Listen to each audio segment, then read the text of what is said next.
నమస్కారం city news కి స్వాగతం. ముందుగా ముఖ్యాంశాలు.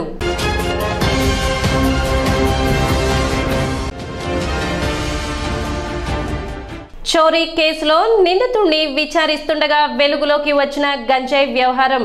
7 నిందితులను అదుపులోకి తీసుకున్న తెనాలి రూరల్ పోలీసులు.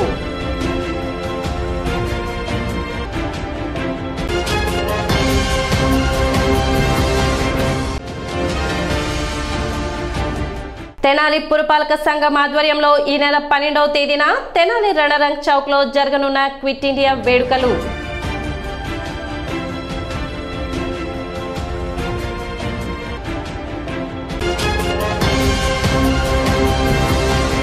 చోరీ కేసులో నిందితులను పట్టుకునేందుకు వెళ్లిన పోలీసులకు గంజాయి విక్రయించే ముఠా సభ్యులు దొరికిన ఘటన తెనాలి మండలంలో చోటు చేసుకుంది. పలు పోలీస్ స్టేషన్లలో చోరీకి పాల్పడిన కేసుల్లో నిందితులుగా ఉన్న పలువురిని అదుపులోకి తీసుకుని విచారిస్తుండగా గంజాయి వ్యవహారం వెలుగులోకి వచ్చింది. గురువారం తెనాలి డీఎస్పీ కార్యాలయంలో ఏర్పాటు చేసిన విలేకరుల సమావేశంలో జిల్లా ఎస్పీ సతీష్ కుమార్ తెనాలి మండలంలో గంజాయి విక్రయిస్తున్న పలు చోరీలకు పాల్పడిన 7 నిందితులను మీడియా ముందు హాజరుపరిచారు. ఈ సందర్భంగా ఏర్పాటు చేసిన విలేకరుల సమావేశంలో జిల్లా ఎస్పీ సతీష్ కుమార్ మాట్లాడుతూ తెనాలి మండలం సంగం జాగలముడి గ్రామంలోని డంపింగ్ యార్డ్ వద్ద గంజాయిని చిన్న పొట్లాలుగా చేసి విక్రయించేందుకు సిద్ధం చేస్తున్న 7 నిందితులను రూరల్ పోలీసులు అదుపులోకి తీసుకున్నట్లు తెలిపారు. వారి వద్ద నుండి 21 కేజీల గంజాయిని స్వాధీనం చేసుకోవడం జరిగిందన్నారు. నిందితుల్లో అమ్మిశెట్టి శివచందు, సిద్ధార్థ, పవన్, సాయి పలు పోలీస్ స్టేషన్ల నందు పలు కేసుల్లో నిందితులుగా ఉన్నట్లు పేర్కొన్నారు. నిందితులను చోరీ కేసులో విచారణ చేస్తుండగా గంజాయి వ్యవహారం బయటపడిందని తెలిపారు. ఏజెన్సీ ప్రాంతాల నుండి గంజాయి తెచ్చి 7 సభ్యుల ముఠ యువత ప్రధానంగా చేసుకుని గంజాయి విక్రయిస్తున్నారని తెలిపారు. నిందితుల్లో ప్రధానమైన కొల్లిపర గ్రామానికి చెందిన అమ్మిశెట్టి శివచందుపై గతంలోనే 10 కేసులు ఉన్నాయని, నిందితుల్లో శివచందు, సిద్ధార్థ, పవన్, సాయిలు పలు కేసుల్లో 10 బైక్లు, 13 గ్రాముల బంగారం వస్తువులను దొంగిలించడం జరిగిందని తెలిపారు. గురువారం సంగం జాగలముడి గ్రామ శివార్లో గంజాయి విక్రయానికి సంబంధించిన సమాచారం రావడంతో రూరల్ పోలీసులు ఘటనా స్థలానికి చేరుకుని 7 నిందితులను అరెస్ట్ చేసి వారి వద్ద నుండి 21 కేజీల గంజాయిని, 3 బైక్లను, 13 గ్రాముల బంగారు వస్తువుల్ని స్వాధీనపరుచుకున్నట్లు ఎస్పీ సతీష్ కుమార్ తెలిపారు. యువత గంజాయి మత్తు పదార్థాలకి దూరంగా ఉండాలని, ఉజ్వల భవిష్యత్తును నాశనం చేసుకోవద్దని ఎస్పీ సతీష్ కుమార్ సూచించారు. అసాంఘిక నేరాలకు పాల్పడే వారిపై చట్టపరమైన చర్యలు తీసుకోవడం జరుగుతుందని పేర్కొన్నారు. గంజాయి రహిత రాష్ట్రంగా చేయాలనే తలంపుతో రాష్ట్ర ప్రభుత్వం ఉందని, ఎవరైనా గంజాయి మత్తు పదార్థాలను క్రయ విక్రయాలు చేస్తున్నట్లయితే ప్రజలు తమకు సమాచారం అందించాలని, సమాచారం అందించిన వివరాలు గోప్యంగా ఉంచుతామని ఆయన వివరించారు. మెరుగైన సమాజం కోసం ప్రజలందరూ పోలీసులకు సహకరిస్తూ సమాజ హితం కోసం పాల్పడాలని ఎస్పీ సతీష్ కుమార్ తెలిపారు. సమావేశంలో additional SP Venkateswararao, Tenali DSP Janardhanarao, CI Venkateswarlu, police సిబ్బంది పాల్గొన్నారు. 179/2024 అని చెప్పి ఒక గంజా కేసు తెనాలి రూరల్ పిఎస్లో మనం రిజిస్టర్ చేయడం జరిగింది. దీనిలో టోటలీ 7 ముద్దాయిల్ని మనం ఐడెంటిఫై చేయడం జరిగింది. మన ఇప్పటి నుంచి గుంటూరు డిస్ట్రిక్ట్లో ప్రతి ఒక్క గంజా కేసులో కూడా ఎంటైర్ నెట్వర్క్ ఏంటి యాక్చువల్లీ ఒకరిని పట్టుకున్న తర్వాత అక్కడతో పాటు వదిలేయకుండా ఎవరెవరు కన్జ్యూమ్ చేస్తున్నారు, ఎవరెవరు సప్లై చేస్తున్నారు అని చెప్పి డిఫరెన్షియేట్ చేస్తూ, సప్లై చేస్తున్న వాళ్ళపైన ఎక్కువ ఫోకస్ పెడుతూ, కన్జ్యూమర్ వాళ్ళు కూడా పాత కేసు ఉందా, పేరెంట్స్కి ఐడియా ఉందా అని చెప్పి డిఫరెన్షియేట్ చేస్తూ కొన్ని సిస్టమేటిక్గా వెళ్దామని చెప్పి డిసైడ్ చేయడం జరిగింది. సో ఈరోజు మన తెనాలిలో రూరల్ పోలీస్ స్టేషన్ రిడక్ట్ చేసిన కేసు సంబంధించి 7 మెంబర్స్ని మేము ఐడెంటిఫై చేశాము. అమ్మిశెట్టి శివాచంద్ అని చెప్పేసి A1, అదేవిధంగా accused number 2 Dasari Bharat, A3 Avulamanda Pavan Sai, తర్వాత A4 పరిడ సిద్ధార్థ కుమార్, A5 గొర్లు రాజా, A6 కండపల్లి సతీష్, A7 తోలం రాము అని చెప్పేసి 7 మెంబర్స్ని మేము ఐడెంటిఫై చేసాము. మోడస్ ఆపరండి అంటారు. MO అన్నది ఎలాగా ఉందంటే ఇక్కడ నుంచి బైక్ దొంగతనాలు, లేకపోతే ప్రాపర్టీ అఫెన్స్, మేబీ ఇంటి లోపలికి వెళ్ళేసి HB బై డే కానీ నైట్ కానీ చేస్తూ ఆ అమౌంట్తో పాటు ఏజెన్సీకి వెళ్ళి తెచ్చుకోవడం, లేకపోతే ఏజెన్సీ ఉన్న వాళ్ళని ఇక్కడ తెచ్చుకొని వాళ్ళకి ఇవ్వడం అని చెప్పేసి MO అనేది జరుగుతుంది. దీంట్లో 2 కొల్లిపారాలు ఉన్నారు, ఒకరు బప్పట్ల ఫ్రెండ్, A2 అనేది బప్పట్ల కాకపోయినా ఫ్రెండ్. మన A4 సిద్ధార్థ కుమార్ అనే వ్యక్తి యాక్చువల్లీ మనకి ఈ భద్రక్ డిస్ట్రిక్ట్ ఒరిస్సా నుంచి వచ్చి పనిలకు వచ్చేసి ఇక్కడ మనకి సెటిల్ అయిపోయారు చోడవరం విలేజ్ గుంటూరులో. సో ఇలాంటి నలుగురు కూడా అసోసియేట్స్ ఫ్రెండ్స్. యాక్చువల్లీ వీళ్ళ పైన కేసెస్ ఉన్నాయి. ఫర్ ఎగ్జాంపుల్ A1 అమ్మిశెట్టి శివాచంద్ చూసినప్పుడు దాదాపు 10 కేసు ఉంది ఆ వ్యక్తి పైన. ఈ 10వ కేసు 52/24 అంటే ఈ మన దొంగతనం కేసులో వీళ్ళు ముద్దాయిలు. యాక్చువల్లీ దాన్ని బేస్ చేసుకుని అప్పుడు కొంతమందిని అరెస్ట్ చేశారు, కొంతమంది పెండింగ్ ఉన్నదిలో వీళ్ళు వెరీ ఇంపార్టెంట్ పార్ట్. ఆ కేసు పరంగా అరెస్ట్ చేస్తూ ఈ ఇన్వెస్టిగేషన్ని కంటిన్యూ చేయగా ఈ గంజా కేసు అనేది కూడా మనకి రావడం జరిగింది. అదేవిధంగా A1, A2, A3 శివచందు, భరత్, తర్వాత పవన్ సాయి వీళ్ళు ముగ్గురు కూడా బైక్ అఫెండర్స్ కూడా. వాళ్ళ దగ్గర నుంచి 3 బైక్ని కూడా మనం సీజ్ చేయడం జరిగింది. ఆ కేసు కూడా నమోదు ఆల్రెడీ చేయడం జరిగింది.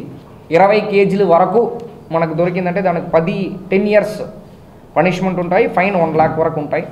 సో అదే మెయిన్ దీంట్లో ఎవరు ట్రాన్స్పోర్టర్ కిందకి చేస్తారో అది కాకుండా 20 కేజీలకి అబౌవ్ దొరికిందంటే 10 సంవత్సరంతో పాటు 2 లక్షల ఫైన్ కూడా ఉంటాయి. సో ఇప్పుడు మనం ఎంటైర్ కాన్సన్ట్రేషన్ దీనిపైన చేస్తున్నాం.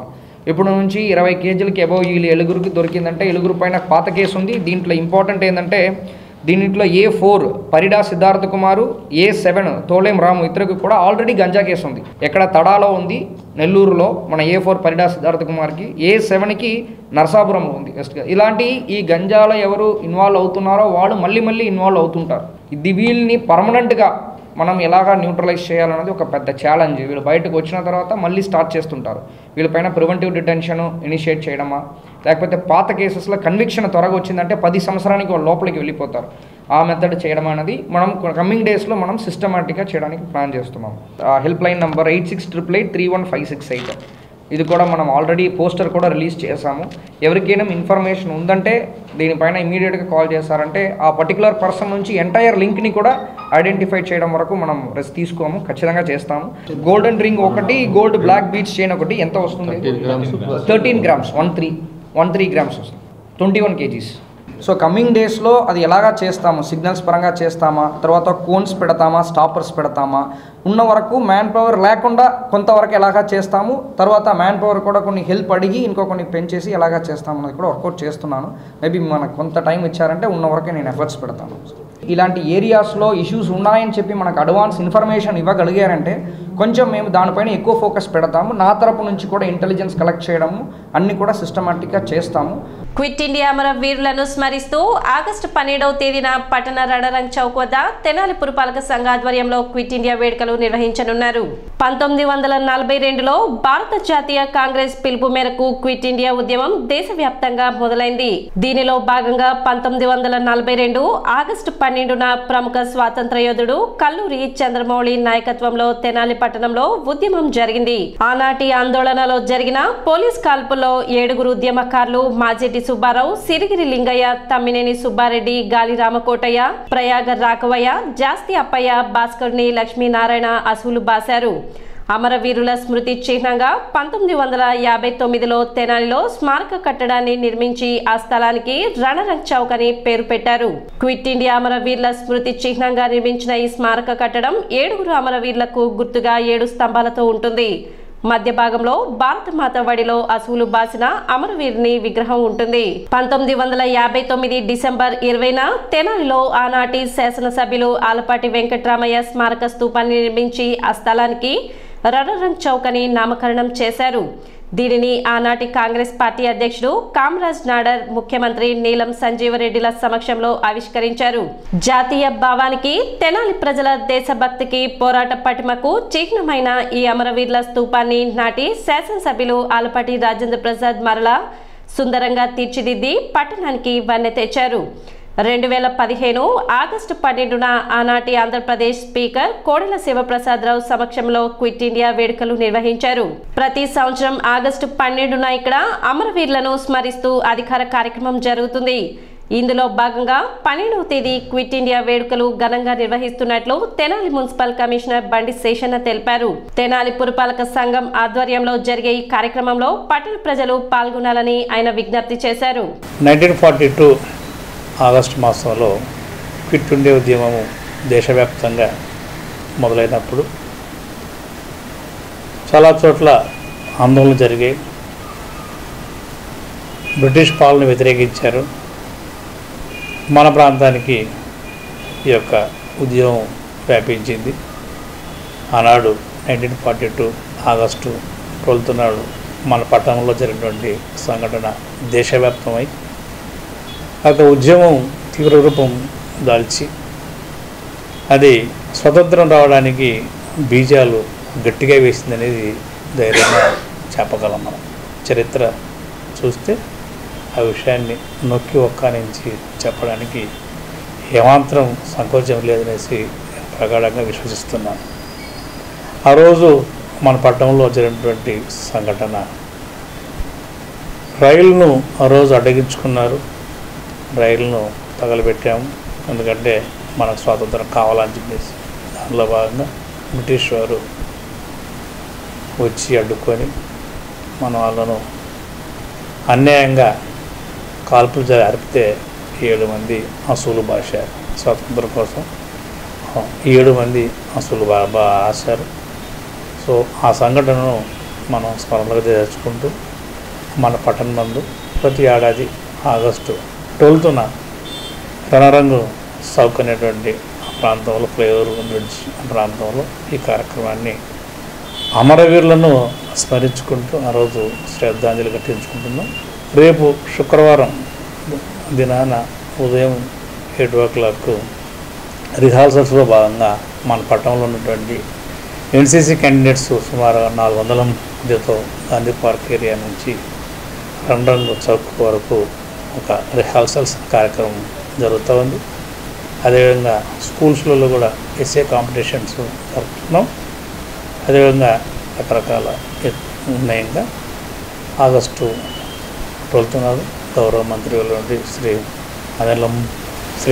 నాదెండ్ల మనోహర్ గారు, అదేవిధంగా చైర్పర్సన్ గారు, కౌన్సిలర్స్, అదేవిధంగా ఇతర ప్రజాప్రతినిధులు అందరూ కూడా దీనిలో పాల్గొంటున్నారు.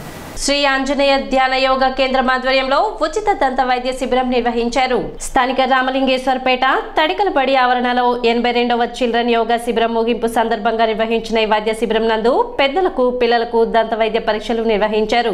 కార్యక్రమానికి ముఖ్య అతిథిగా విశ్రాంత ఏసీపీ ముప్పాళ్ల శ్రీరామరాజు పాల్గొని వైద్య శిబిరాన్ని ప్రారంభించారు. ప్రావ్యాస్ మల్టీ స్పెషాలిటీ డెంటల్ హాస్పిటల్ వైద్యులు డాక్టర్ చందు, డాక్టర్ నళిని వైద్య పరీక్షలు చేశారు. మన ఇల్లు వృద్ధాశ్రమం వ్యవస్థాపకులు మురళి వితరణతో ఉచితంగా మందులను పంపిణీ చేశారు. కిషోర్ గురుజీ కార్యక్రమాన్ని పర్యవేక్షించారు. హెచ్ఎం శివనాగరాణి సహకారంతో నిర్వహించిన ఈ వైద్య శిబిరం నందు తల్లం సుబ్బారావు, కన్వీనర్ సూర్యనారాయణ కమిటీ సభ్యులు పాల్గొన్నారు. శ్రీ ఆంజనేయం ధ్యానయోగ మండలి 82వ చిల్డ్రన్ యోగా సందర్భంగా పిల్లలందరికీ అలాగే పురజనులకు కూడా దంత వైద్యానికి సంబంధించినటువంటి ఉచిత మెడికల్ క్యాంపు మందులు ఇవ్వటము, వైద్యం చేయటము ఏర్పాటు చేయడం జరిగింది. డాక్టర్ గారు చందు శివ గారి మిస్సెస్ నళిని గారు మా యోగ సభ్యులు. నళిని గారు వివాహానికి ముందే ఆమె యోగ సభ్యురాలు. ఆ తర్వాత మన క్యాంపుల్లో డాక్టర్ గారు, నళిని గారు ఇద్దరు కలిసి ఈ రోజున క్యాంపులో పాల్గొంటున్నారు. పిల్లలకి పూర్తిగా వైద్యము, సిమెంట్ పెడతాము, ఏదైనా పగుళ్ళు అట్లా ఉన్నా కూడా అవన్నీ కూడా ఉచితంగా వైద్యం చేస్తున్నారు. కొన్నూరులో సర్కిల్ ఇన్స్పెక్టర్గా చేస్తున్న కిషోర్ గురూజీ గారితో నాకు పరిచయం ఏర్పడింది. అప్పటి నుంచి వారి యొక్క యోగా తరగతులకు అటెండ్ అవుతూ స్వామి నాకు వీలున్నప్పుడల్లా వాళ్ళ కార్యక్రమాల్లో కూడా పార్టిసిపేట్ చేస్తున్నాను. ఈ చిల్డ్రన్ యోగా వల్ల పిల్లలకు ఈ చిన్న వయసులో దంతాల గురించి ఎలాంటి శ్రద్ధ తీసుకోలే, అన్ని విషయాలకు సకల రోగాలకి దంతాలు కూడా దంతాల యొక్క సంరక్షణ వల్ల కూడా చాలా రోగాలు అరికట్టబడతాయి. మనం తీసుకున్న ఆహారంలో ఏమైనా పార్టికల్స్ మిగిలిపోతే వాటి శుభ్రం చేసుకుంటే వచ్చే నష్టాలు అవన్నీ చెప్పడం జరుగుతుంది. ఇప్పుడు ఒక చిన్న విరామం.